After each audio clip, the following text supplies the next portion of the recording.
why, some say, the moon? Why choose this as our goal? And they may well ask, why climb the highest mountain? Why, 35 years ago, fly the Atlantic? Why does Rice play Texas? We choose to go to the moon. We choose to go to the moon in this decade and do the other things, not because they are easy, but because they are hard. Because that goal will serve to organize and measure the best of our energies and skills. Because that challenge is one that we're willing to accept, one we are unwilling to postpone, and one we intend to win, and the others too.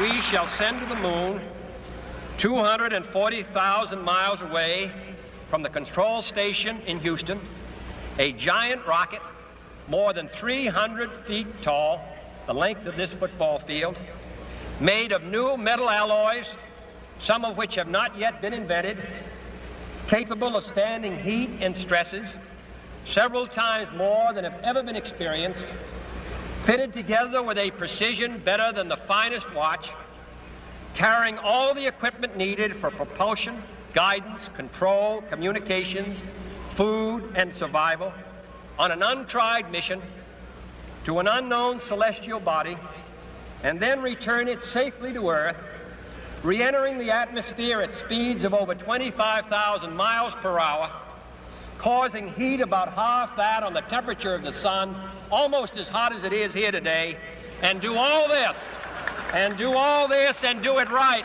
and do it first. Before this decade is out, then we must be bold. 15 ans de Top Secret, c'est 15 ans de remise en question du monde dans lequel nous vivons. C'est un exercice, un jeu intellectuel qui consiste à regarder le monde autrement. Et à ce petit jeu-là, ce qu'il y a d'assez extraordinaire, c'est que depuis 15 ans, on n'a pas cessé d'avoir des surprises. Et où en tirant le fil de cette bobine, qui est une quête, en réalité une quête pour la vérité, on va découvrir vraiment que le monde n'est pas tel qu'on nous le présente. Ok petit, voilà le tableau. À tout moment, il y a près de 1500 extraterrestres sur notre planète, presque tous ici à Manhattan. Ils sont presque tous convenables, ils ne cherchent qu'à se faire un peu de blé. Des chauffeurs de taxi, quoi. Non, il n'y en a pas tant que ça. Les humains, pour la plupart, ne se doutent de rien, sans envie ni besoin de savoir, ça leur va comme ça. Ils croient avoir de l'emprise sur les choses. Pourquoi en avoir fait un secret? Ils peuvent comprendre, ils sont intelligents. Une personne sûrement, mais en foule, on est con, on panique comme une horde d'animaux, et tu le sais. N'oublie pas qu'il y a 1500 ans, tout le monde était sûr que la Terre était le centre de l'univers. N'oublie pas qu'il y a 500 ans, tout le monde était sûr que la Terre était plate. Il y a moins de 20 minutes, tu étais sûr toi-même qu'on était seul sur cette planète. Imagine de quoi tu seras sûr demain. L'objectif de Top Secret a toujours été de déchirer le voile de l'illusion, de découvrir ce qui se cachait derrière le décor. Et ce qui est étonnant, ce qui est assez amusant finalement, c'est qu'à chaque fois qu'on a réussi à ouvrir, à déchirer ce voile, on découvrait qu'on tombait devant un nouveau décor d'illusion. Les sujets qu'on traitait, qu'on a traités dès le début, c'était évidemment quelques sujets politiques, économiques, mais ce n'était pas vraiment le cœur de la problématique de Top Secret. Et bon, là, il faut dire que j'étais à bonne école, puisque jeune adulte, très vite, j'ai été confronté aux mensonges politiques à l'époque, quand je travaillais dans le journal de Jean et Danalier, l'Idiot International. Top Secret, on voulait vraiment présenter une quête métaphysique. Et pour pas être complètement décentré, ou pour rester ancré quand même par rapport aux indices qu'on avait, on voulait traiter toutes ces choses-là de façon scientifique, au maximum. Alors, les premières découvertes qu'on a fait, les premiers chocs qu'on a eus, ça a été ce grand mystère de la Terre creuse. Pour ceux qui connaissent, ça va évoquer l'amiral Byrd, son expédition en 1947, à la recherche de la fameuse base nazie où se seraient réfugiés des scientifiques et quelques soldats d'élite pour développer des technologies secrètes, etc. Et on sait que donc en 1947, l'amiral Byrd part avec ses 4000 hommes, avec cette armada, et qu'il va revenir au bout de quelques semaines avec beaucoup de pertes. Et les interviews de l'amiral Byrd disant que à l'avenir, les prochaines guerres verraient des engins révolutionnaires qui pourraient voler d'un pôle à l'autre. À l'époque, c'était pas évident d'aborder ce genre de sujet. Et c'était un sujet qui était très peu connu. I must say that Admiral Byrd, our guest tonight, is not only our greatest living explorer, but he's been an inspiration to countless Americans. Admiral Byrd, you've been to both the North Pole and the South Pole. Is there any unexplored land left on this earth that might appeal to adventurous young Americans? Yes, there is. And not up around the North Pole, because it's getting crowded up there now, because they find out it's really usable, not only to live in, but militarily. But strangely enough, there's left in the world today an area as big as the United States that's never been seen by a human being. And that's beyond the pole, on the other side of the South Pole, from Middle America. And I think it's quite astonishing that there should be an area as big as that unexplored. That's a tremendous So challenge. there's a lot of adventure left down at the bottom of the world. On rentre là avec ce sujet-là dans un nouveau paradigme. C'est en 2003 qu'on se penche sur cette question. Ensuite, on va avoir une autre découverte assez phénoménale qui permet de faire capoter la tête un petit peu. C'est la technologie justement nazie. Et on a un scientifique, un physicien, Jean-Marc Roder, qui va faire un hors-série sur ces technologies-là. Et pareil, ça se passe en 2004, 2005. C'est un sujet extrêmement tabou parce qu'il nécessite de parler de tout l'ésotérisme nazi, également toutes les recherches scientifiques de l'époque qui ont été non seulement discréditées depuis, mais en plus totalement abandonnées. Et c'est évidemment un sujet sensible par rapport à la Deuxième Guerre mondiale en France et à tous les problèmes qui en ont découlé. Donc, toujours dans cette volonté de refaire une nouvelle vision du monde, je lance l'impulsion de publier un hors-série sur le récentisme. Donc c'est la remise en question de la chronologie historique officielle. Et évidemment, c'est un tabou parce que avec le récentisme, on remet énormément de choses en question, et notamment les religions. Du récentisme, on va aussi découvrir le problème du blackout, de la mise à zéro du monde, de l'humanité, des civilisations, un peu dans l'esprit de Matrix. Donc, le deuxième volet, Matrix Reload. Ces sujets-là, qui sont des grosses articulations du magazine, dont les lecteurs se souviennent, sont quelques sujets parmi tant d'autres. On a traité des ovnis, des extraterrestres, des abductions, on a parlé des voyageurs du temps, on a parlé évidemment abondamment, parce qu'on était j'étais même plutôt passionné par la question des anomalies de la conquête spatiale. Mais tout ça nous a amené en fait à nous rendre compte que cette vérité qu'on cherchait, plus on avançait, plus elle reculait devant nous et plus elle devenait difficile à appréhender.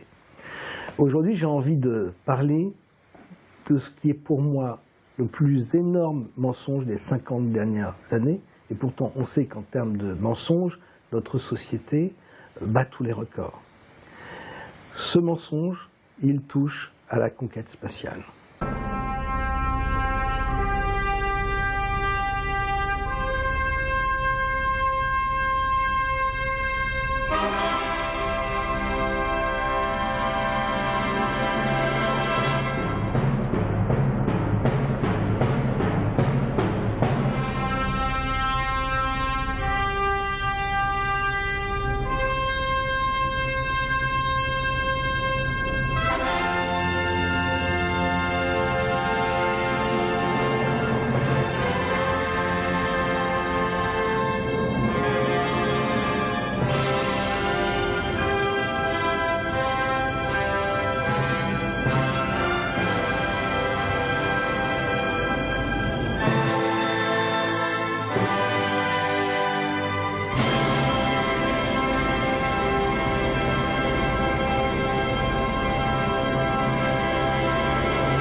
toute la difficulté de cet exercice, qui est le mien depuis 15 ans, en fait, c'est Mark Twain qui le disait, il est beaucoup plus facile de tromper les gens que de leur faire admettre qu'ils ont été trompés.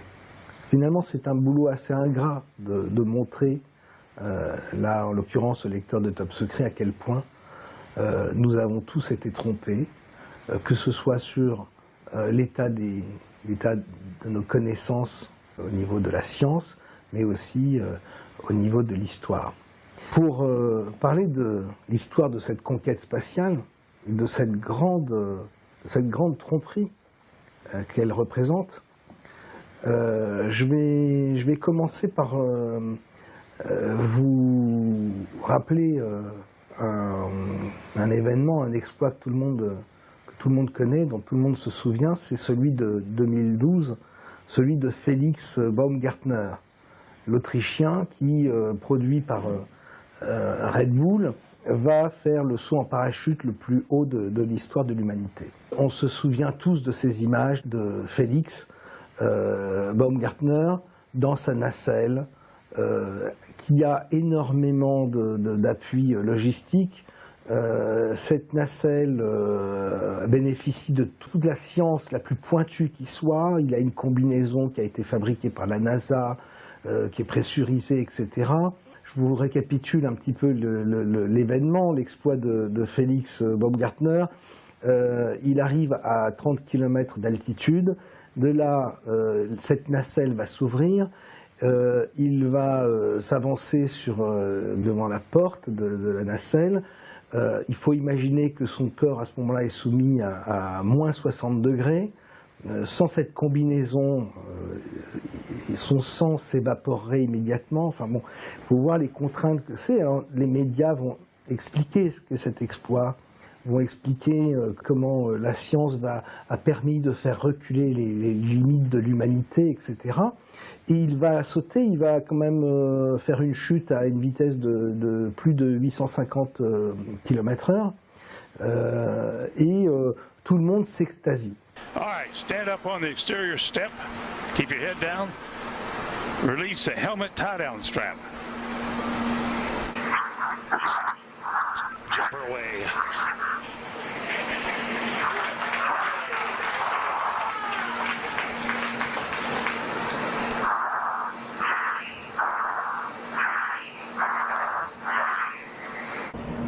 Ava Baumgartner. The wind's out of the north, 5 to 10. There's a closer shot from the helicopter.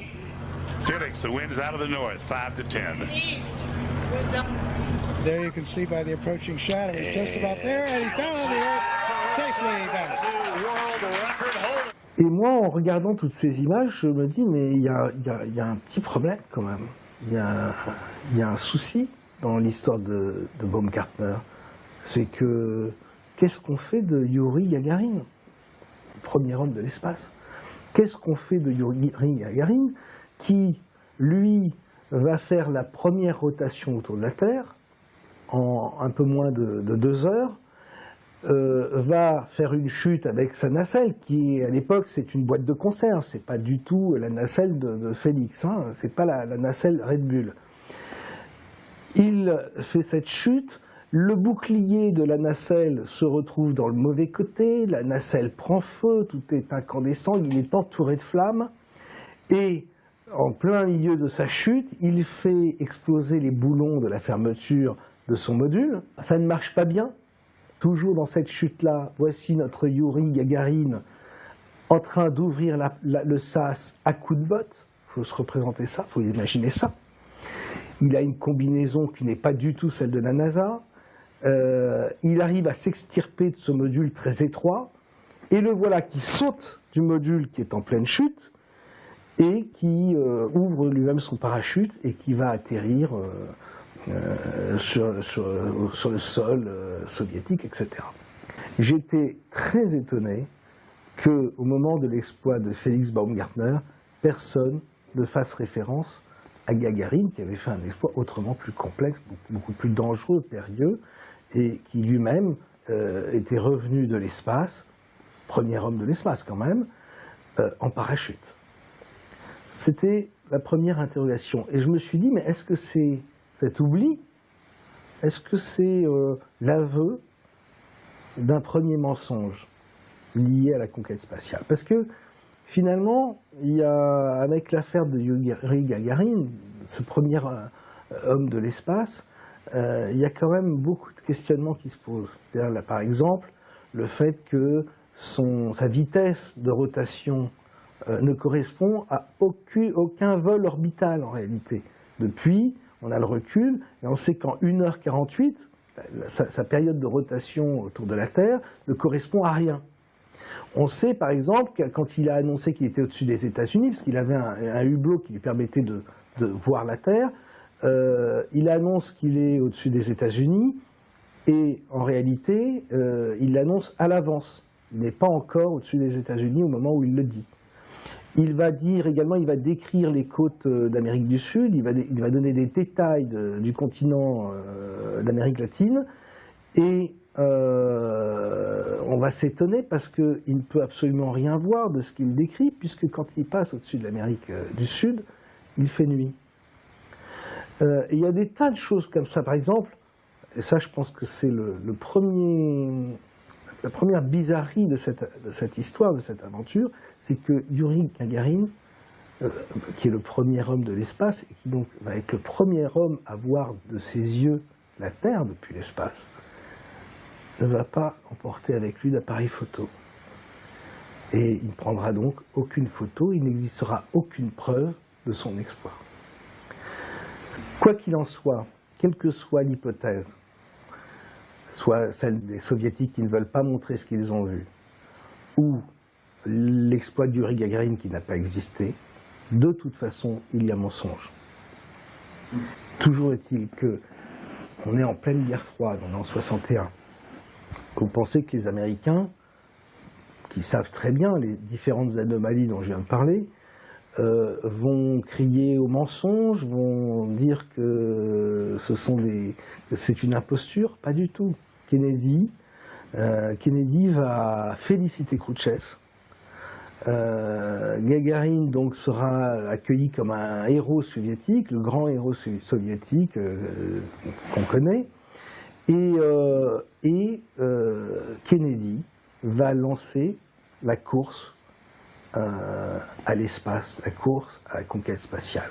Et je pense qu'avec l'exploit de Gagarin, c'est la boîte de Pandore du mensonge qui s'est ouverte.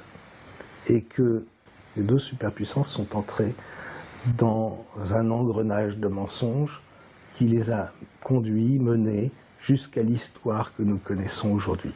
Les documents qui sont à notre disposition nous permettent d'affirmer que cette lutte entre les deux blocs était en réalité un combat de catch arrangé à l'avance et scénarisé de bout en bout. Le mensonge de la conquête spatiale commence ici, en 1961.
Il faut que je vous raconte un petit peu la genèse de la création de la NASA, la naissance de la NASA.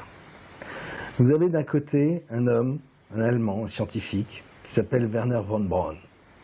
Werner von Braun, depuis son enfance, il est passionné par Jules Verne. Et quand il se met à travailler sur les fusées allemandes, les célèbres V2, sinistrement connues à cause des bombardements à Londres, lorsque Werner von Braun travaille sur ces fusées, il n'a qu'un rêve, c'est d'envoyer l'humanité, d'envoyer l'homme sur la Lune. Werner von Braun va être récupéré dans le cadre de l'opération Paperclip par les Américains à la fin de la guerre, et il va permettre aux Américains de disposer de leur lanceur pour l'arme atomique. En remerciement, rapidement il obtient la nationalité américaine et ça devient une célébrité aux USA. Et puis un jour, Werner von Braun va rencontrer un autre homme avec lequel il va devenir ami. Cet autre homme, c'est Walt Disney. Il va lui parler de son rêve d'enfant qu'il n'a jamais abandonné. Et Walt Disney va être carrément emballé par son histoire. Et à partir de ce moment-là, ces deux hommes vont mettre tout leur pouvoir, tous leurs moyens en commun pour convaincre les décideurs de l'importance de lancer la conquête spatiale avec pour l'objectif d'envoyer l'homme sur la Lune.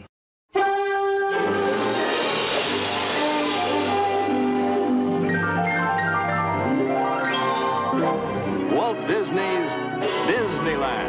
When you wish upon a star, makes no difference who you are. On est dans les années 50. 3 films vont être produits par Disney avec Werner von Braun, le Pentagone et l'aéronautique. Ces 3 films vont être L'homme et la Lune. The moon is sweeping past the ship at great speed, and in the brief span of about 3 hours. RM1, Station 1. We are now seeing the Earth disappear behind the moon's rim. This will be our last radio message until you see us on the other side. Le deuxième film, L'homme dans l'espace. Here to introduce you to this new series is Walt Disney. In our modern world, everywhere we look, we see the influence science has upon our daily lives. A flexible, airtight unit carrying sufficient oxygen. Featuring built-in all-purpose. Et le troisième film, Mars et au-delà. The Earth across the face of the Sun. The expedition is 700,000 miles above Mars, and the 45-day spiral in toward the planet is begun. Will he find the remains of a long-dead civilization? Or will the more conservative opinions of present-day science be borne out with the discovery of a cold and barren planet where only a low form of vegetable life struggles to survive? Ladies and gentlemen. Ces 3 films ont pour objectif de convaincre le peuple américain qu'il est essentiel et tout à fait passionnant et captivant de pouvoir envoyer l'homme dans l'espace. C'est une façon de légitimer, de justifier les coûts faramineux que va représenter ce programme. Ce travail d'influence va tellement bien fonctionner et porter ses fruits qu'en 1958 sera fondée la NASA, l'agence spatiale américaine. Et tout ce travail aboutira au discours de Kennedy, tout de suite après l'exploit de Yuri Gagarin, le discours de Kennedy annonçant l'envoi d'un homme sur la Lune à la fin de la décennie des années 60. I therefore ask the Congress, above and beyond the increases I have earlier requested for space activities, to provide the funds which are needed to meet the following national goals. First, I believe that this nation should commit itself to achieving the goal, before this decade is out, of landing a man on the moon and returning him safely to the Earth. No single space project in this period will be more impressive to mankind or more important for the long-range exploration of space, and none will be so difficult or expensive to accomplish. We propose to accelerate the development of the appropriate lunar spacecraft. We propose to develop alternate liquid and solid fuel boosters, much larger than any now being developed, until certain which is superior. We propose additional funds for other engine development and for unmanned exploration, explorations which are particularly important for one purpose which this nation will never overlook, the survival of the man who first makes this daring flight. But in a very real sense, it will not be one man going to the moon. If we make this judgment affirmatively, it will be an entire nation. For all of us must work to put him there. À ce duo von Braun-Disney, il faut ajouter 3 autres personnages.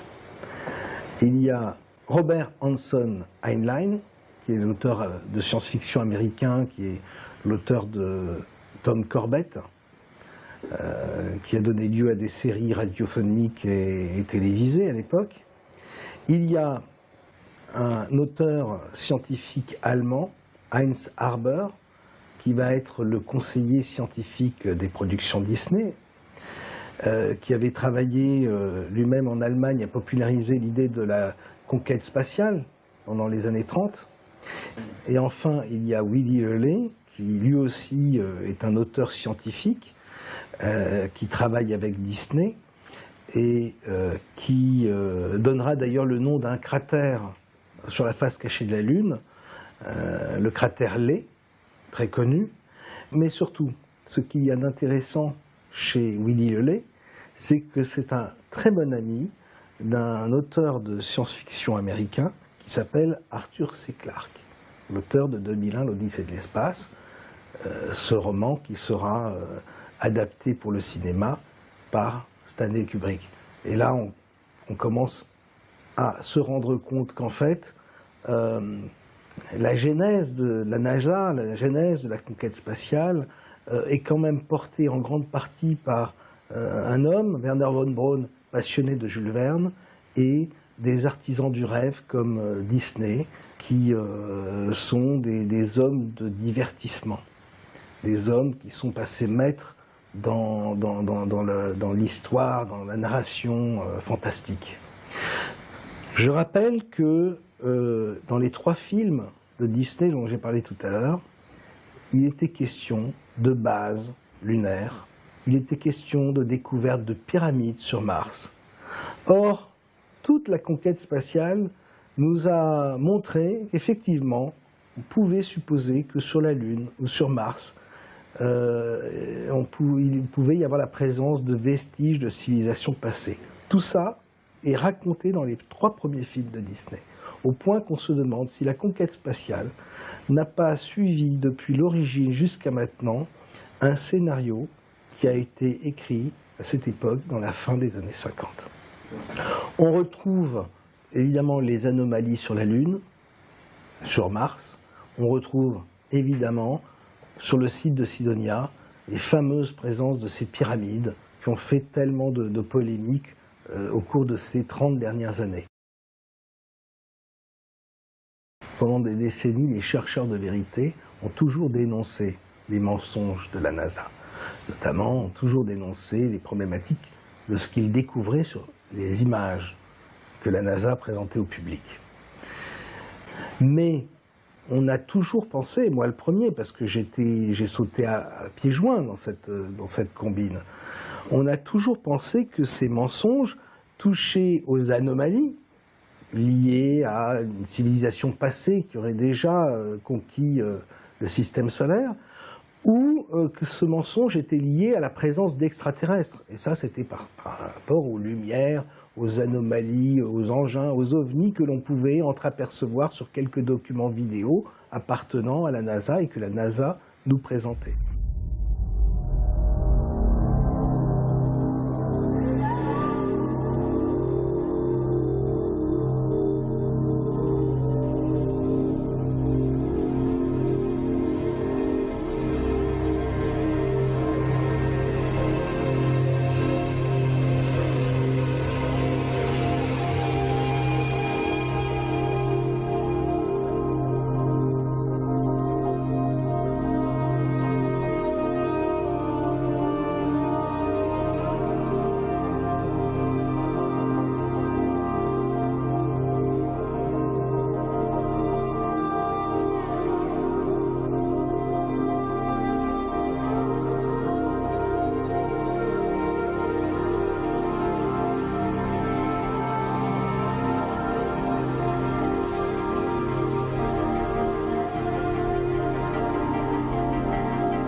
J'ai été le premier à marcher dans cette combine. J'ai passé des heures entières à éplucher les sites de la NASA, à chercher le détail qui démontrerait la désinformation de la NASA, qui prouverait l'existence extraterrestre, etc., etc., ou d'anciennes civilisations. J'ai passé là-dessus, sur ce travail, des milliers d'heures, jusqu'à aujourd'hui, jusqu'au moment où je me suis rendu compte qu'en réalité, tout cela était un leurre, et que la NASA ne nous avait jamais montré que ce qu'elle voulait qu'on voie. Et qu'en réalité, ces anomalies, ces différentes choses mystérieuses qui apparaissaient sur les documents étaient un moyen de nous empêcher, d'empêcher les chercheurs de découvrir une vérité bien plus terrible, dont l'origine remonte à Werner von Braun et Disney, qui est le fait que toute cette conquête spatiale repose sur un immense mensonge et est en réalité un vaste spectacle. It's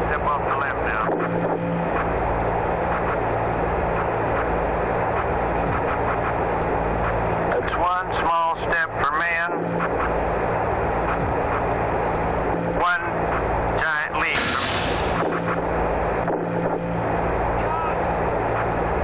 So, I guess you want to do it again. Okay.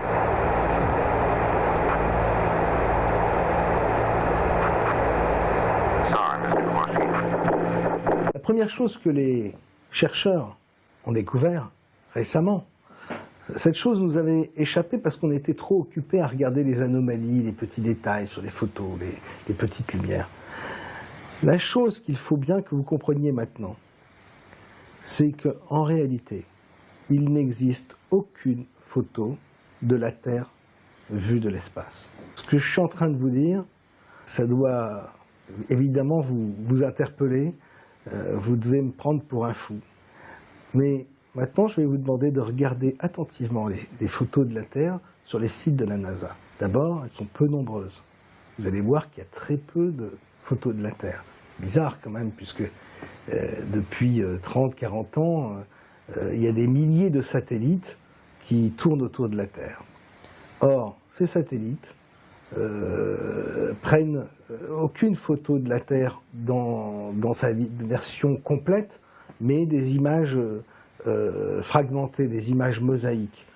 Et si vous observez bien les photos de la Terre complètes, vous allez vous rendre compte qu'en réalité, il ne s'agit que de dessins. Et les représentations de la Terre ont évolué à mesure qu'évoluaient les technologies graphiques.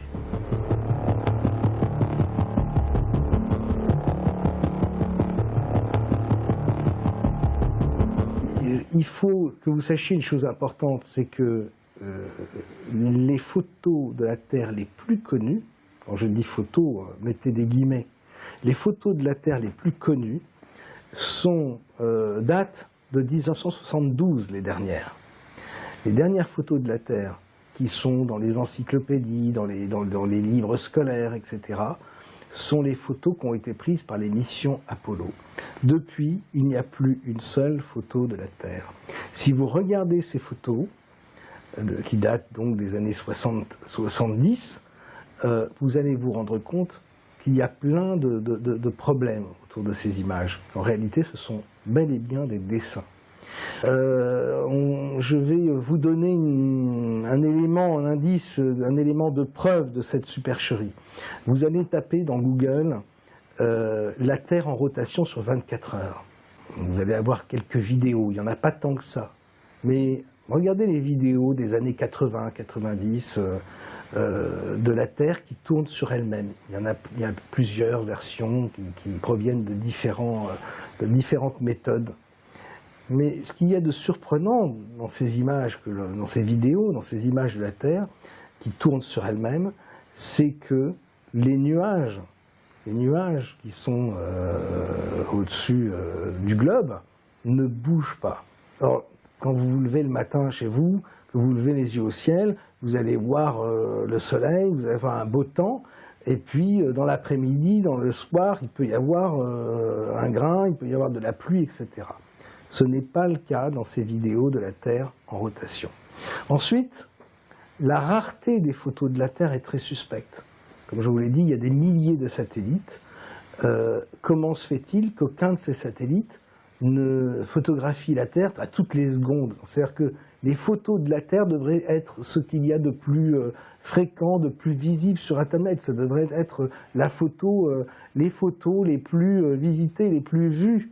Or, c'est tout le contraire. Quand je vous parle de dessins pour les images de la Terre, ça va tellement loin qu'il y a même certaines photos, et une qui est très connue, une photo prise par Apollo de la Terre pleine, où on voit carrément les nuages de la Terre qui sont en fait faites en copier-coller, et vous avez des formes de nuages qui sont doublées, triplées, etc. On voit vraiment qu'il s'agit d'un montage. Maintenant, la question que j'ai envie de vous poser, moi, c'est comment expliquer qu'à une époque où tout le monde fait des selfies, des dizaines de milliers de selfies à longueur de journée, et que nous sommes tous dans un monde de l'image où nous prenons tous des photos sans arrêt, comment se fait-il qu'il n'y ait pas un satellite de préférence géostationnaire, c'est-à-dire situé à 36 000 km, qui permette d'avoir le recul pour photographier la Terre pleine? Et comment se fait-il qu'il n'y ait pas un seul satellite qui dispose d'un appareil photo montrant la Terre comme une sorte de webcam que l'on pourrait regarder, visionner à longueur de journée sur Internet? Ça, c'est une question quand même qui me paraît extraordinairement problématique. Apparemment, là où je veux en venir, c'est qu'il y a un gros problème sur, la réalité de la conquête spatiale, évidemment, mais aussi sur la réalité du monde dans lequel nous vivons. Cette absence de photographie non discutable, cette absence de photographie de la Terre qui persiste depuis maintenant plus de 40 ans, pose vraiment un grave problème. Si vous regardez les photos de la Terre prises par Apollo sur les sites de la NASA, que vous les mettez sur votre logiciel Photoshop, vous allez voir que la plupart du temps, les terres ont été détourées et mises, posées, copiées-collées sur un fond noir. En augmentant la luminosité, en baissant le contraste, vous allez vous rendre compte du montage absolu de ces images. C'est tellement flagrant qu'à certains endroits, on a détouré la Terre au niveau des pôles, et qu'il manque d'ailleurs des parties de la Terre. Il y a énormément de problèmes. Si vous comparez les photos de la Terre, en photo je parle de dessin en réalité, prises par Apollo, et l'image que l'on a sur Google Earth de la Terre, qui est normalement, en termes de proportion, doit être extrêmement fidèle, vous allez voir qu'il y a des différences, que ce soit au niveau de la position des continents et même de la taille des continents. Bref, il y a un gros souci et on arrive difficilement à savoir en réalité à quoi ressemble le monde dans lequel nous vivons. Et ça commence vraiment à poser problème. Les chercheurs ont tellement commencé à poser des questions pertinentes autour de cette question que la NASA s'est sentie obligée d'envoyer une sonde en 2015 pour montrer enfin, depuis 1972, une première photo de la Terre vue de l'espace. Cette sonde qui est partie à 1,6 km, alors là, c'est millions de kilomètres.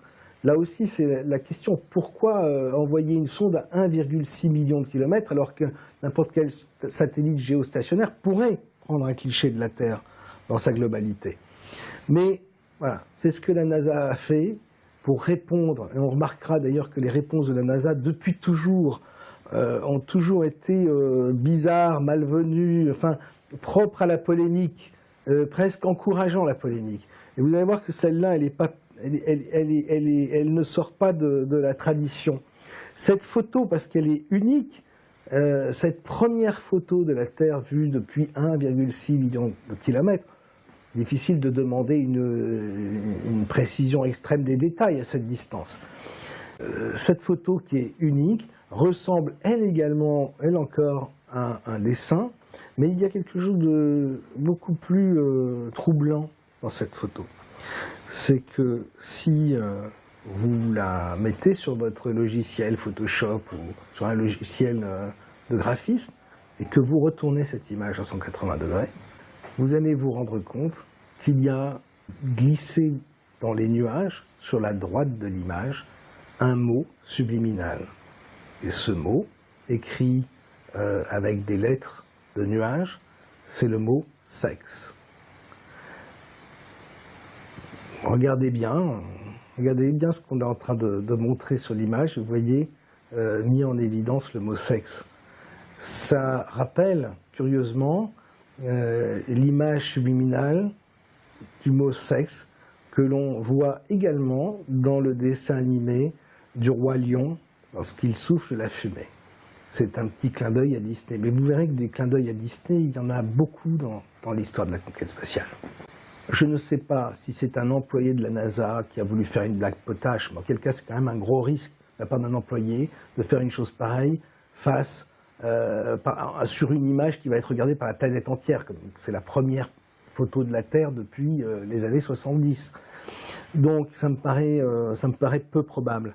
Par contre, si ce sont les décideurs qui ont donné l'ordre de glisser un message subliminal sur cette photo, cela montre à quel point ces gens nous considèrent comme du bétail. On nous dit également qu'il y a des milliers de débris spatiaux tout autour de la Terre. Comment se fait-il qu'on ne voit jamais un satellite? Et lorsque on a ces images de la Terre en rotation, lorsque l'on a ces photos de la Terre, il n'y a jamais aucun satellite qui apparaît. Voilà encore un signe qui montre qu'en fait nous avons affaire à des dessins. Je sais à quel point le fait de vous dire que toutes les photos de la Terre sont fausses, sont des images 3D qui ont évolué avec le temps, avec le graphisme, mais en réalité, ces images de la Terre ressemblent de plus en plus aux images que vous allez voir dans les films Star Wars. Les images des planètes sont à l'identique des images de la Terre telles qu'on nous la présente aujourd'hui. Je sais à quel point ce genre de révélation va vous troubler. Et c'est pour ça que maintenant, on va passer en revue toutes les problématiques et tous les indices qui montrent bien que la NASA est véritablement, là j'insiste sur ce mot véritablement, un spectacle d'illusion totale et que tout est mensonge. Par exemple, vous savez que le nouveau programme d'alunissage avec le vaisseau Orion, sur lequel travaille actuellement la NASA, il y a un des spécialistes, un des experts de la NASA qui a pris dernièrement la parole et qui a expliqué les difficultés de cette nouvelle mission d'alunissage qui était programmée pour les années 20. Et dans les arguments qu'il lance, il explique qu'il va falloir, avant toute chose, résoudre un problème extrêmement délicat, celui de la traversée de la ceinture de Van Allen. C'est, vous savez, cette ceinture de radiation. C'est-à-dire que, imaginez Tchernobyl, imaginez ce qu'était Tchernobyl au moment de l'explosion et le taux d'irradiation des gens qui se sont approchés du réacteur pour colmater la brèche, etc. La ceinture de Van Allen, en termes de radiation, il faut multiplier ça par des milliers de fois plus fort. Et ce scientifique explique qu'il va falloir qu'il y ait des mesures prises, des boucliers anti-radiation, etc. Et que ce problème n'est toujours pas résolu.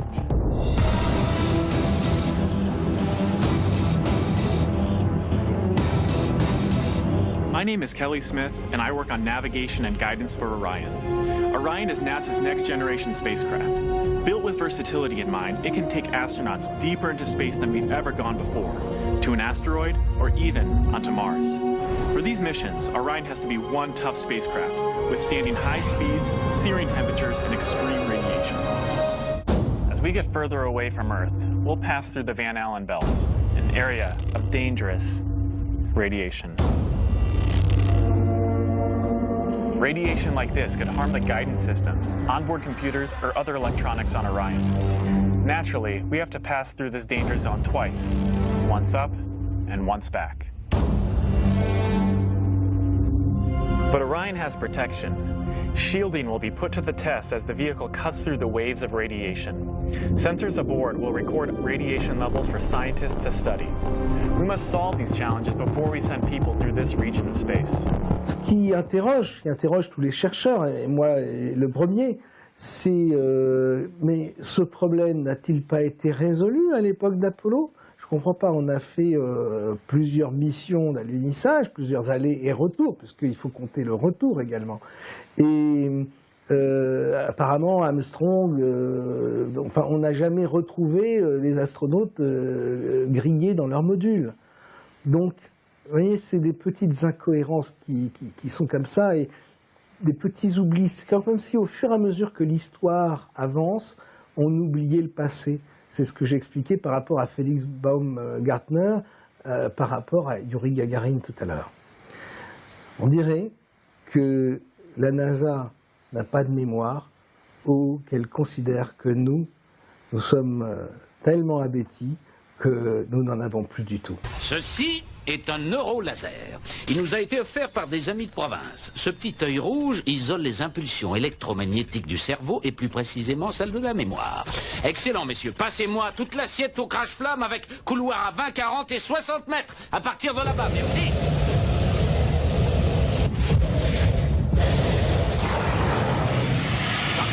Merci. Mais qu'est-ce que c'est que ces conneries? Excellente question.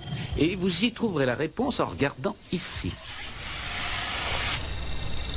Et qui êtes-vous, en réalité? En réalité, rien de plus qu'un fragment de votre imagination. Ces humains adorent les bobards. Non, franchement, les mecs, vous avez de la chance d'avoir survécu à une explosion pareille. Quelle explosion? La poche de gaz souterraine, Einstein. Va falloir faire beaucoup plus attention avant de décharger vos armes à feu. C'est l'évidence. Toi, surtout. Et fais-toi faire un check-up complet en haut de la colline avant de reprendre le volant. Alors, vous allez me dire, oui, mais Rock, ça va pas bien. Bon, c'est vrai que les photos de la Terre sont rares, c'est vrai que ça ressemble beaucoup à des dessins, c'est vrai qu'il y a ce problème de mots subliminal, sexe sur la planète Terre, qui fait penser à du Disney. Mais il y a quand même l'ISS. La Station Spatiale Internationale, c'est pas rien. C'est-à-dire, c'est en permanence la présence d'êtres humains dans une station qui tourne autour de la Terre.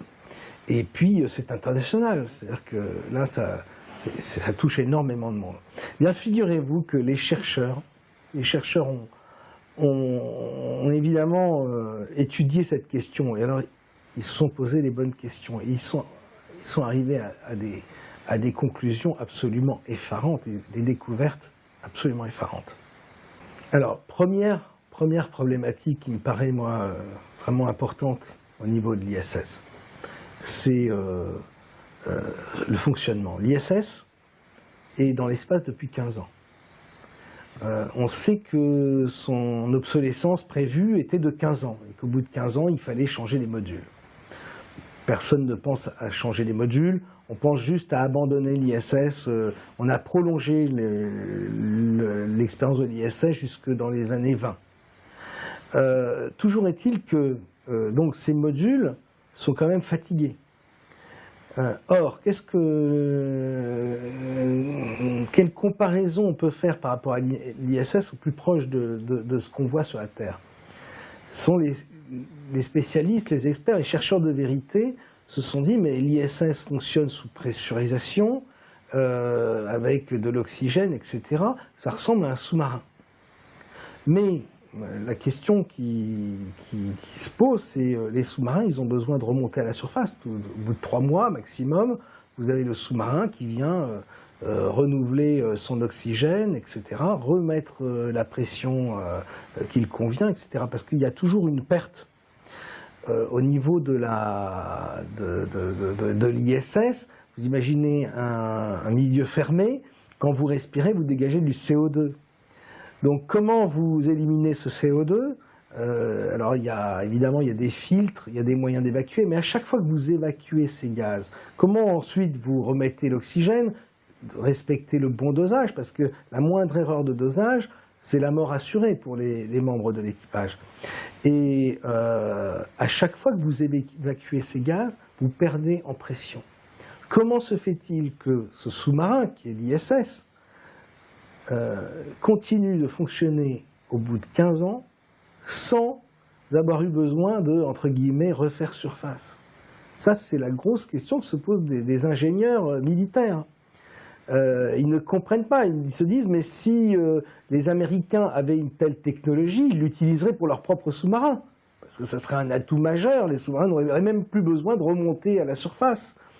Vous voyez, ce sont des problèmes techniques qui sont vraiment problématiques. Par exemple, toute structure, tout vaisseau a des joints, notamment ces modules qui sont joints entre eux.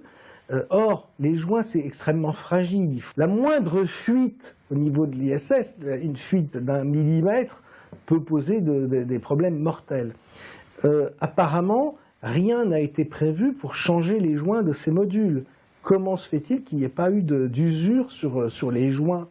Ça, c'est une question que se posent les experts, les chercheurs de vérité. L'autre question fondamentale, c'est l'absence. Si vous regardez les vidéos des visites des membres de l'ISS, vous allez voir que il n'y a pas de sas entre les différents modules, le module russe, le module européen, etc. Il n'y a pas de sas. On nous dit qu'il y a des milliers et des milliers de débris qui tournent autour de la Terre, qui viennent percuter la Terre, etc. Imaginez-vous qu'il y ait un débris d'un centimètre qui heurte l'ISS et qui perfore la paroi. S'il n'y a aucun sas de sécurité, comme dans un sous-marin c'est le cas, aucun sas de sécurité, c'est alors toute la station qui va être détruite et tous les membres qui n'ont aucune chance de s'en sortir. Ce sont des questions, des anomalies qui posent de sérieux problèmes quant à la réalité de l'existence de l'ISS et le fait qu'elle soit habitée. Parce que on voit un engin qui s'appelle l'ISS qui tourne autour de la Terre, on l'aperçoit, on le voit à l'œil nu avec des télescopes, des caméras, etc. On peut le filmer. Mais ça ne veut pas dire que ce truc qui tourne autour de la Terre soit réellement habité.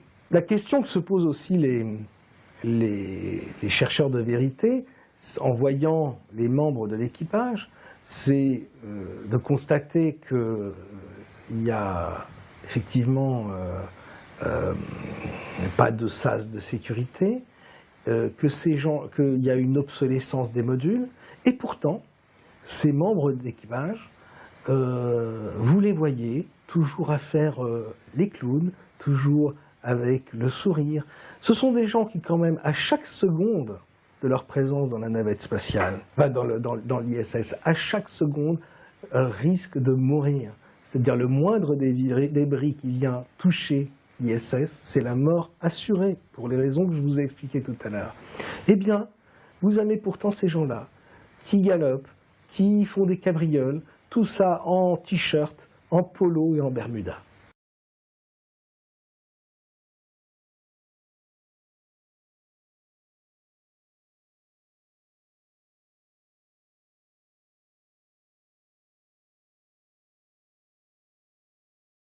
Il y a encore un autre gros nœud dans l'histoire de l'ISS qui pose vraiment un problème. Et là, ce sont les militaires qui l'expliquent.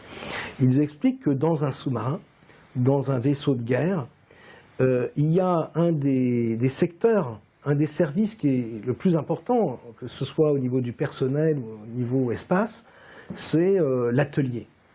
Tous ces bâtiments-là ont un atelier avec des machines-outils. C'est indispensable, il l'explique bien, c'est-à-dire que vous avez toujours une tôle qui se détend, qui se distord, vous avez toujours des déformations, je parlais tout à l'heure des joints. Il y a toujours dans ce genre de bâtiment des réparations à faire de toute urgence. Et là, on ne parle pas de se promener avec des peluches ou déguisés en gorille entre des sas en faisant les clowns.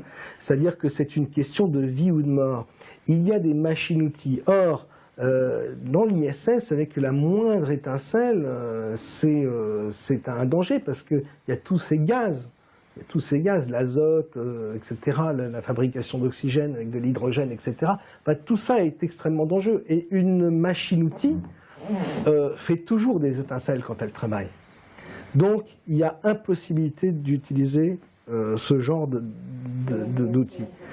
Mais l'absence de machine-outil dans l'ISS est aussi un élément très problématique, parce qu'on sait bien que c'est pas en amenant depuis la Terre des boulons, des parties de tôle, etc., qu'on va tomber du premier coup sur le bon écrou qui va bien se caler dans la pièce qu'il faut, et tout ça avec la plus extrême étanchéité, c'est-à-dire qu'on est de l'ordre du millionième de millimètre.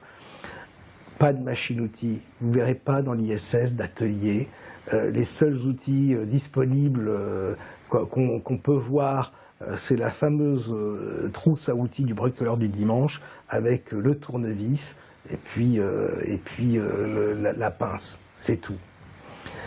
Ça, ce sont des éléments vraiment qui sont très... C'est-à-dire que une fois qu'on a mis le nez là-dedans, on se dit « Waouh, la NASA, elle est allée trop loin. Elle est allée trop loin. Elle n'a pas pensé à ces choses-là. Le petit détail des joints, depuis 15 ans, ça fonctionne. Jamais de fuite. La moindre fuite, c'est la mort assurée pour ces hommes. Mais non, ils continuent de faire la fête, et de travailler, de faire leurs expériences scientifiques dans cette navette. Alors, vous me direz, oui, mais on les voit. On voit bien ces hommes-là. Ils sont bien en apesanteur, en train de travailler, de faire du sport. Voilà. On nous montre ces vidéos, souvent en direct. On va se rendre compte qu'en réalité, ces vidéos sont coupées, sont scénarisées, sont mises en scène. Il y a une vidéo sur Internet qu'on voit, on voit un homme qui se brosse les dents, et derrière, en arrière-plan, un montage avec des personnages qui sont plus les mêmes derrière. Enfin bref, des trucs assez grossiers. Finalement, on a l'impression que la NASA veut qu'on se rende compte que tout ça est scénarisé, ou alors, c'est comme je disais tout à l'heure, c'est vraiment, ils se fichent complètement de nous. Comment expliquer ces images de ces membres d'équipage en apesanteur? Alors, il y a deux façons de le faire. Vous avez les avions 0G. C'est-à-dire que ces avions permettent de simuler une apesanteur. Donc on peut très bien, avec un habile montage, en fait, filmer dans un décor d'ISS des membres d'équipage étant en apesanteur, avec derrière un fond vert où on va montrer des images, même des vidéos simulant une profondeur de l'ISS. C'est tout à fait faisable. Il y a quand même des éléments aussi, les chercheurs de vérité ont mis le doigt sur certains éléments qui attestent effectivement d'un trucage de certaines vidéos, avec des coupes qui ne sont pas naturelles. On va observer que les femmes, souvent les femmes qui ont une longue chevelure, sont permanentées. Et c'en est même ridicule. Hein. Il y a un petit côté grotesque, avec des cheveux qui ne bougent pas tellement ils sont permanentés, alors que même dans les avions 0G, les cheveux se comportent de façon tout à fait naturelle. Il y a l'avion 0G pour ça, et puis il y a une autre technique, c'est tout simplement les câbles. C'est-à-dire vous avez des membres d'équipage qui sont suspendus à des câbles et qui sont derrière un fond vert et qui peuvent faire toutes les acrobaties qu'ils veulent en apesanteur. Ça avec la permanente, notamment la chevelure permanentée de l'astronaute.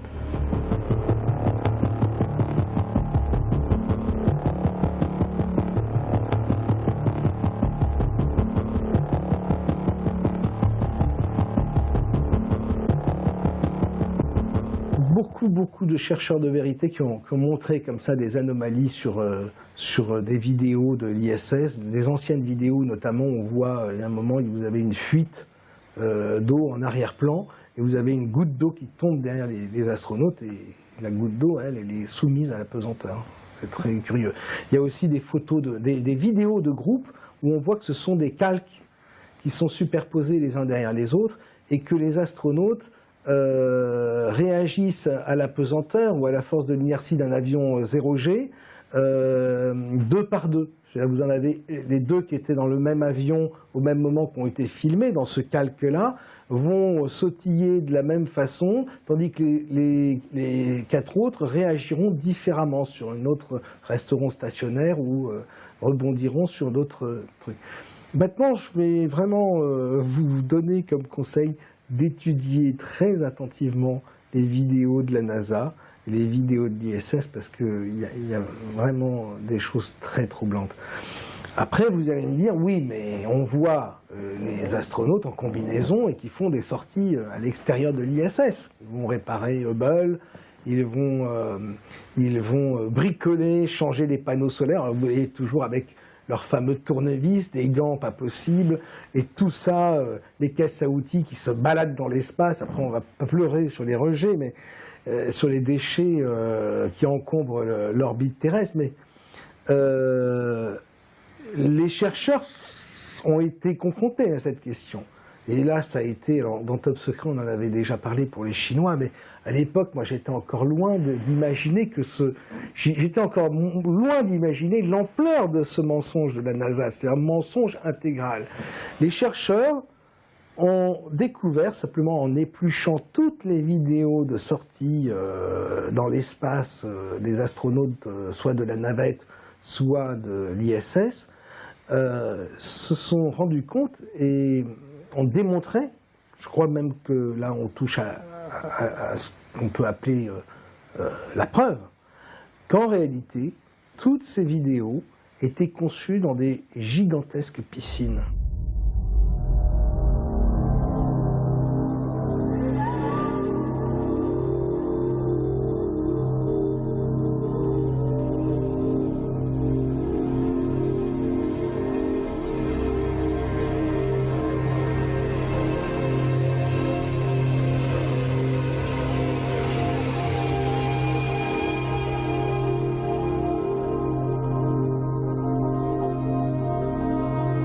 Et alors, il y a toutes sortes d'anomalies, des reflets de projecteurs qui ne devraient pas être là.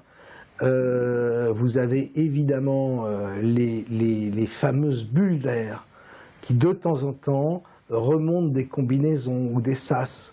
Et ces bulles d'air, il peut y en avoir vraiment beaucoup. Et on voit, elles se comportent comme des bulles d'air au fond d'une piscine. Tout ça serait fait derrière un fond vert également, et avec un faux décor de la Terre.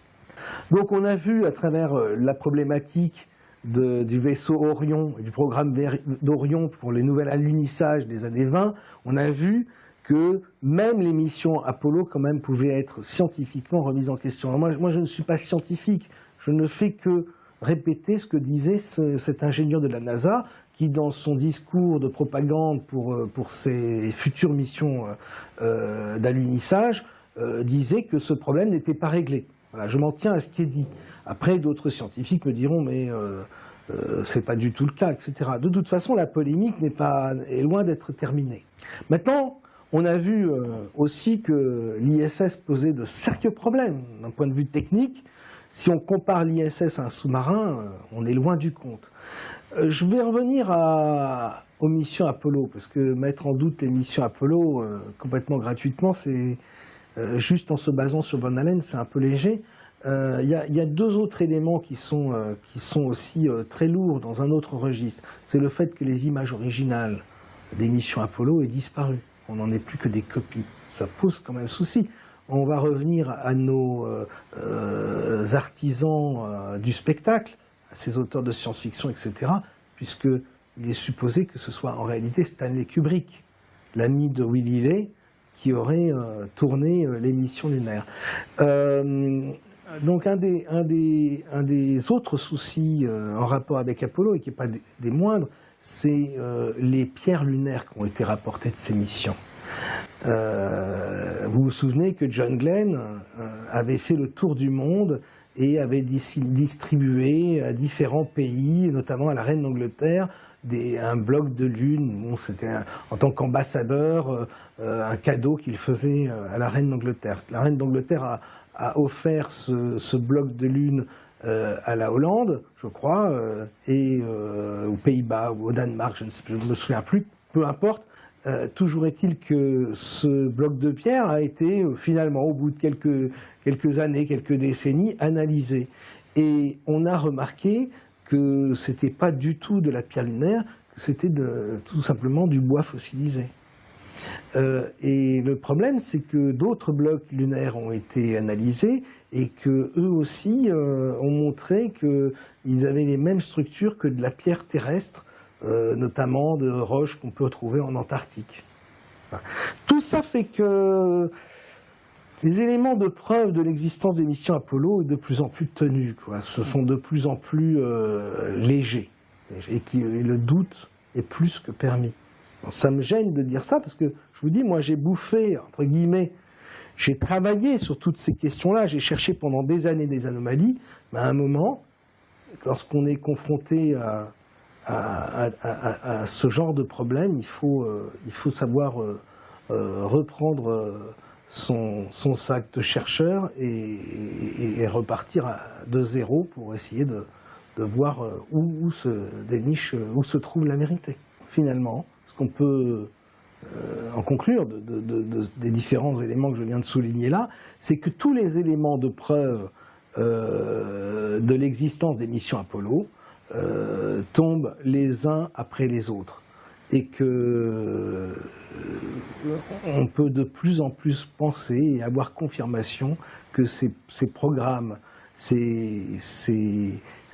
conquête spatiale est un véritable spectacle d'illusion digne d'Hollywood et même avec un budget bien supérieur à celui d'Hollywood. Car à un moment, il faudra aussi se poser la question de savoir où va l'argent. We are T-minus 18 seconds from liftoff. We're T-minus 15 seconds. Would you and your men please follow me? Jerry, what the hell is this? This is an emergency. Please follow me, now! T-minus 10 seconds. 9, 8. We have ignition. 6, 5. We have outboard engines. 3. We have inboard engines. 1, 0. We have a launch commit. We have a liftoff at 35 minutes after the hour. Every split second of this historic flight, every intimate detail, every heartbeat was monitored by Mission Control in Houston. This is Capricorn 1. We have landed. As millions all over the world watched and listened, the President of the United States spoke to the astronauts across the vastness of space. To the men of Capricorn 1, I bring you greetings from your fellow Americans. There's only one small catch. It never happened. It's all a lie, a fantastic $30 billion hoax. Il y a aussi un autre problème. Je vous ai parlé tout à l'heure de la Terre, mais on pourrait maintenant énumérer les autres planètes, les photos des autres planètes. La plupart des photos des planètes montrent toujours la même face. C'est comme si les gens de la NASA ne voulaient pas se tracasser à montrer les planètes sous tous leurs angles possibles et imaginables. La plupart des photos de Mercure, de Pluton, etc., de Jupiter, montrent toujours la zone, notamment Jupiter, avec le fameux œil du cyclone. L'angle est toujours le même. Donc il y a une espèce d'économie d'effort pour nous convaincre qui est de plus en plus insupportable au final. Surtout, pour en revenir à l'image subliminale dont je vous ai parlé tout à l'heure, sur l'unique photo, la première photo depuis 1972, ce phénomène d'image subliminale, ce petit clin d'œil, cette petite blague potache, on la retrouve sur pas mal de clichés des planètes. Par exemple, vous allez voir sur la planète Pluton, le personnage de Pluto. Clin d'œil encore à Disney. Vous allez voir sur la Lune 3 cratères qui ressemblent, mais étrangement, à la silhouette du personnage de Mickey. Et sur Mars, vous trouverez des smileys en forme des cratères en forme de smiley. Vous trouverez des cœurs, etc. Plein de petites choses comme ça amusantes. On dirait que les dessinateurs ont voulu non seulement s'amuser, mais se payer notre tête. ou signer leurs dessins, comme le ferait n'importe quel artiste. Maintenant, il faut savoir si on peut continuer de supporter toute cette mascarade, et s'il est supportable d'envisager que la NASA continue à se moquer de nous encore longtemps. On a passé pas mal de choses en revue. En post-synchro, vous avez pu avoir les images et même des extraits de vidéos qui vous permettent de vérifier ce que je vous raconte. Mais vous allez me dire encore, mais tous ces satellites dans l'espace, ils existent, on les voit. Alors déjà, il y a 2500 satellites environ qui sont actifs, qui tournent autour de la Terre. Il y en a beaucoup plus qui ne fonctionnent plus, qui sont en cours de descente, mais il y en a 2500 qui fonctionnent. On voit depuis le sol, à l'œil nu, dans les meilleurs cas, 2 à 3 satellites par heure dans une nuit. Ça fait pas beaucoup sur 2500 satellites. Mais ce qu'il y a de particulièrement surprenant et amusant, c'est quand je vais vous dire que vous n'avez jamais vu de photos de satellites dans l'espace en action. C'est-à-dire qu'à chaque fois qu'on va vous montrer un satellite, ce sera un dessin 3D. Ce sera encore du graphisme, et toujours du graphisme. Il y a comme une malédiction qui frappe la NASA. On dirait qu'ils sont incapables de nous servir une véritable photo d'un engin volant dans l'espace. Si on veut pousser le bouchon encore plus loin et aller à fond dans le doute, on peut maintenant parler notamment de Mars et des images que nous renvoie Curiosity ou Opportunity. Les 2 sondes qui devaient marcher 3 mois et qui, 15 ans plus tard, sont encore en service. Si en faisant quelques recherches sur Internet, vous allez découvrir l'île de Devon, je crois que c'est comme ça qu'elle s'appelle, qui est une île du Canada, pas loin du pôle, où s'est implantée la NASA. Et sur cette île qui ressemble extraordinairement, extrêmement à la surface de la planète Mars, vous avez des rovers qui tournent 24 heures sur 24 avec des caméras. Alors la question qui se pose, c'est est-ce que les photos que nous envoient Curiosity et Opportunity, et toutes les sondes martiennes qui sont supposément en train de rouler sur le sol martien, est-ce que ces photos ne proviennent pas en réalité de cette île qu'occupe la NASA depuis quelques années?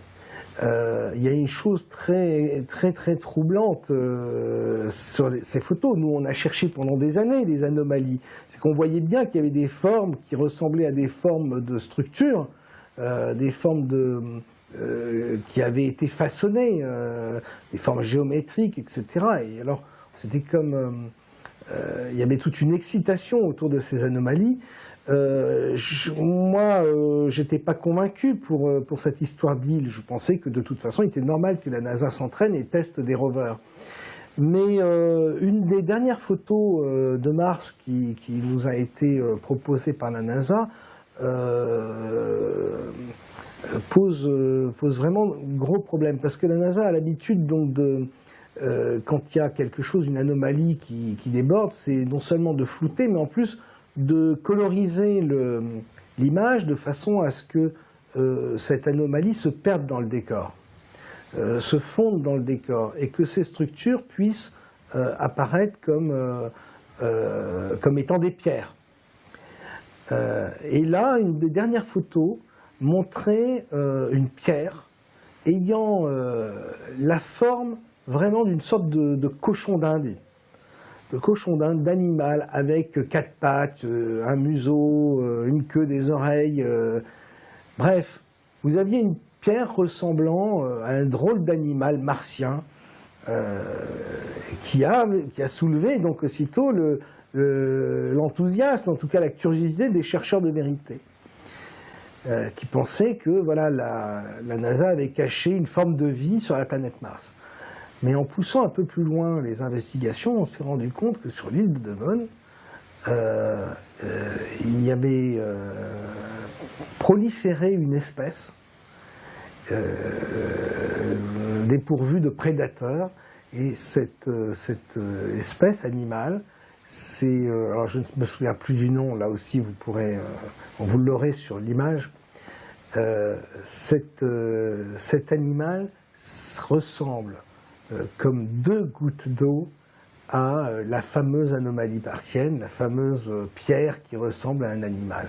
Et ça, je dois dire que ça m'a quand même interpellé, ça m'a interpellé sur mes années de recherche, ça m'a posé vraiment question, et je me suis dit que finalement, au point où en était le mensonge, au point où en était la supercherie et l'imposture, pourquoi pas aller jusqu'à nous montrer finalement un sol martien, en colorisant un ciel bleu, en le rougissant un petit peu, qui serait en fait tout simplement un ciel d'une île du Canada.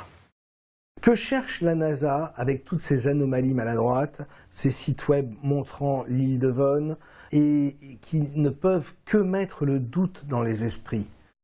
Les choses sont tellement visibles aujourd'hui qu'on se demande comment la NASA va pouvoir tenir le mensonge plus longtemps. Et c'est dans ce contexte-là qu'est apparue soudain une nouvelle théorie. Enfin, quand je dis nouvelle théorie, je veux parler plutôt d'une théorie si ancienne que de prime abord on a du mal à même enquêter dessus. C'est la fameuse théorie de la Terre plate. Cette théorie a été relayée par 3 groupes. Je pense, et on peut le soupçonner, que dans un premier temps, ce sont les services secrets eux-mêmes qui ont défendu cette thèse et qui ont relayé cette thèse de la théorie de la Terre plate. Derrière, c'est emboîté sur le pas des services des groupes religieux, intégristes religieux qui, évidemment, voyaient là l'opportunité de montrer la véracité de la Bible et de la parole de Dieu. Et derrière, le 3e groupe, ce sont les chercheurs de vérité qui, sincèrement et naïvement, ont été convaincus, surtout par les aspects scientifiques qui étaient avancés dans l'argumentation de cette théorie de la Terre plate. Théorie de la Terre plate qui, cependant, présente des choses et des faits tout à fait troublants, notamment dans l'ordre des vols commerciaux, dans le domaine des vols commerciaux et dans le domaine des transports maritimes. Maintenant, je vais vous demander d'observer sur des sites comme Flight Radar 24, d'observer les avions commerciaux dans l'hémisphère sud. Et vous vous rendrez compte que pour voyager d'un point à l'autre dans l'hémisphère sud, c'est-à-dire par exemple d'Amérique du Sud, de la pointe de l'Amérique du Sud à la pointe de l'Afrique, ou de la pointe de l'Afrique à l'Australie, vous allez vous rendre compte que tous les avions remontent par le nord. Et ça, c'est pas du tout logique. C'est-à-dire qu'il y a vraiment un problème, il y a vraiment quelque chose qu'on nous cache de la structure de la Terre. Cela ne veut pas dire que la Terre n'est pas ronde, cela ne veut pas dire que la Terre est plate, et vice-versa. Dire à quoi ressemble la Terre aujourd'hui, ça me paraît impossible. Simplement, ce qui est tout à fait possible de dire après tout ce que je viens d'énumérer comme problème par rapport à la conquête spatiale, c'est qu'il y a vraiment un mystère autour de notre planète, autour du monde dans lequel nous vivons, et qu'il y a quelque chose qu'on ne veut pas nous montrer.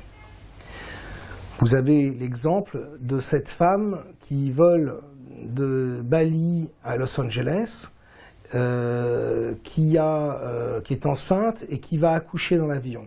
L'accouchement se passe mal, l'avion doit atterrir de toute urgence, et le premier aéroport, donc ce que je vous raconte, c'est un fait divers authentique. Le premier aéroport où l'avion va se poser se trouve en Alaska.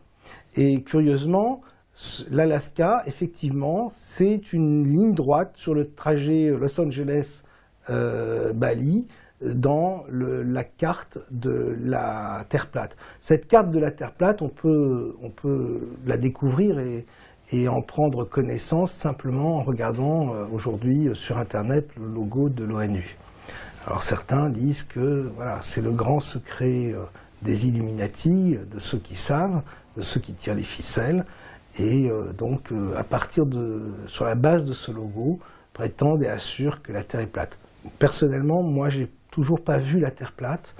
Ce qu'on peut dire par contre, c'est qu'au niveau de l'hémisphère sud, il y a un gros problème. Au niveau de la structure de la planète, il y a un gros problème, on ne veut pas nous montrer. Il faut savoir aussi que le traité de l'Antarctique, parce que si la Terre est plate, le pôle sud devient en fait l'extrémité de toute la Terre. Et c'est vrai qu'il est strictement interdit de descendre au sud du 60e degré dans l'hémisphère sud. Ça veut dire que toute cette zone-là est interdite, impénétrable et réservée aux scientifiques et aux militaires. Alors on va vous dire que c'est pour des raisons écologiques, si vous voulez, d'écologie. Mais ce traité date de 1959. Il est très étonnant qu'à l'époque, c'était une préoccupation pour ces pays-là. Surtout, il est très étonnant que depuis tout ce temps-là, les sociétés comme Total, les grandes multinationales qui pourraient exploiter le pétrole, etc., n'ont jamais eu accès à ce territoire. Ce qui est certain aujourd'hui, ce qu'on peut affirmer, c'est qu'il y a un gros problème sur la structure de la Terre. De là à dire que la Terre est plate, c'est difficile parce que nous n'en avons aucune preuve. Par contre, il y a ce problème, il existe. N'oubliez pas que la vision du monde que nous avons est la vision que les agences spatiales du monde entier nous donnent. Et que ce sont des visions de militaires. Les agents de la NASA connaissent parfaitement le fonctionnement du cerveau humain et savent parfaitement manipuler l'esprit humain. Les psychologues sont des enfants de cœur à côté de ces gens-là, et ils utilisent cette connaissance pour nous montrer et nous faire croire ce qu'ils ont envie que nous croyions. À partir de ces constats, on pourrait avoir des tas d'autres visions du monde, comme je l'ai dit. Terre plate, terre creuse. Est-ce que les gens de la NASA ont vu les limites de la matrice? L'absence de photos indiscutables, authentiques, de la Terre, de l'espace, pose vraiment problème. On peut supposer que la NASA détient des photos qu'ils ne veulent pas nous montrer. Ont-ils découvert que la Terre était plate? Parce que l'importance de ces missions dans les années 50, c'était que jusque dans les années 50, on n'avait aucune photo de la Terre. Les hommes savaient que la Terre était ronde, qu'elle tournait sur elle-même, qu'elle tournait autour du Soleil, mais il n'en existait aucune preuve. Et avec les progrès technologiques, il fallait donner aux êtres humains une représentation crédible de la Terre. Et c'est comme ça aussi qu'ont été impulsés ces programmes spatiaux. Donner une preuve de la validité des théories scientifiques. Et on se demande si la NASA ne s'est pas trouvée confrontée soit à des photos d'une Terre qui n'était pas ronde, qui ne tournait pas sur elle-même, ou carrément à une Terre plate, ou en tout cas aux limites de la matrice, à un dôme, etc. On peut imaginer qu'ils ont rencontré une anomalie extraordinaire. Mais en tout cas, affirmer quelle est cette anomalie et revenir à la théorie de la Terre plate défendue par le dogme religieux, je ne suis pas sûr que ce soit un pas qu'il faut faire aujourd'hui. C'est une anecdote assez sympathique, assez savoureuse. Le lancement le 5 février 2002 de la fusée Atlas V montre un truc absolument exceptionnel au bout d'une minute du lancement de la fusée. La fusée va passer vraiment dans la dernière zone de nuages et provoquer alors, on dira qu'elle a traversé le mur du son. Mais en traversant le mur du son, il y a des effets physiques dans l'atmosphère, comme une pierre qui tomberait dans l'eau et qui projetterait des ondes, si tu veux. Et le ciel va réagir comme un liquide. Et là, on a vraiment la sensation que cette fusée Atlas V, ce jour-là, a traversé, a crevé une membrane. Est-ce que c'est une première membrane invisible de la matrice qui nous entoure? Je ne sais pas. Mais ce n'est pas toutes les fusées qui nous ont permis d'observer un phénomène aussi curieux.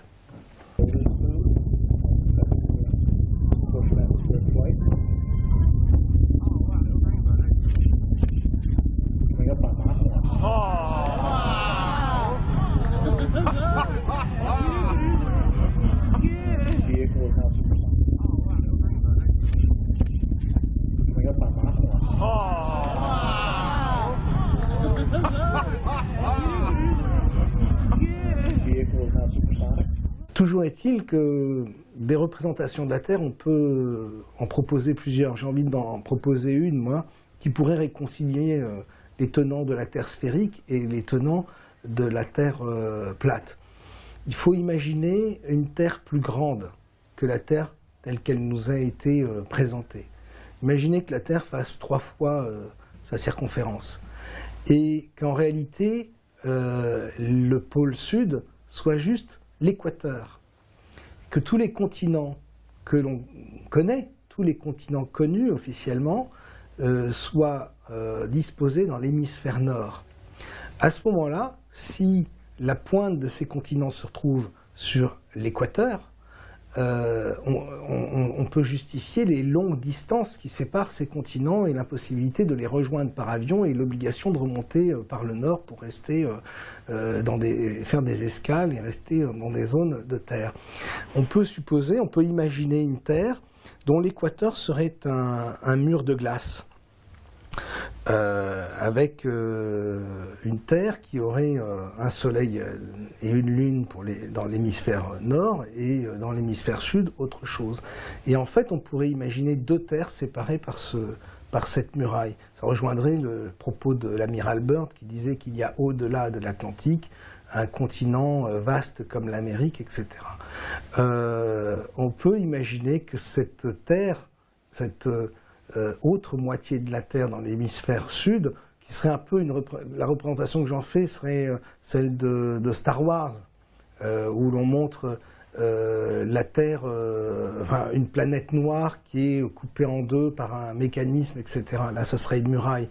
Ça rejoindrait l'image du film, enfin de la série Game of Thrones, qui parle d'un mur de glace, et derrière vivraient des sauvages. Alors on peut supposer qu'il y a aussi des êtres humains qui vivent de ce côté-là, mais aussi un côté de la Terre qui serait un peu moins étanche en termes de dimensions, avec d'autres dimensions qui pourraient y pénétrer. Mon explication de cette Terre qui serait beaucoup plus grande permet d'expliquer pourquoi les chercheurs, en se mettant sur le bord d'un lac et regardant l'autre côté du lac, n'arrivent pas à trouver ni à voir la courbure. Ça expliquerait aussi pourquoi, depuis 30 km d'altitude, on ne voit pas de courbure. Si la Terre est beaucoup plus grande qu'on nous la présente, effectivement, ça se justifie. Il y a également une chose qui est certaine, c'est que la carte Mercator, les cartes de la Terre, sont complètement fausses également. On peut supposer que cette image de la Terre que les militaires nous donnent est une image tronquée et qu'en réalité, sur Terre, il existe d'autres terres, d'autres continents que certaines personnes se sont réservés pour eux-mêmes. On serait confiné dans une sorte de réserve, dans un zoo, et alors qu'au niveau de cet équateur, derrière cette muraille de glace, chère à Game of Thrones, il y aurait d'autres continents, une autre terre complètement vierge, dans laquelle il pourrait régner en maître, récupérer toute la matière, toutes les ressources qu'ils veulent. Évidemment, tout ça reste une hypothèse. Mais ce que j'ai envie de dire, bien que je sache que les bouddhistes attendent pour les 1000 prochaines années l'âge d'or qui devrait bientôt arriver, moi j'ai plutôt envie de dire que peut-être l'hiver approche.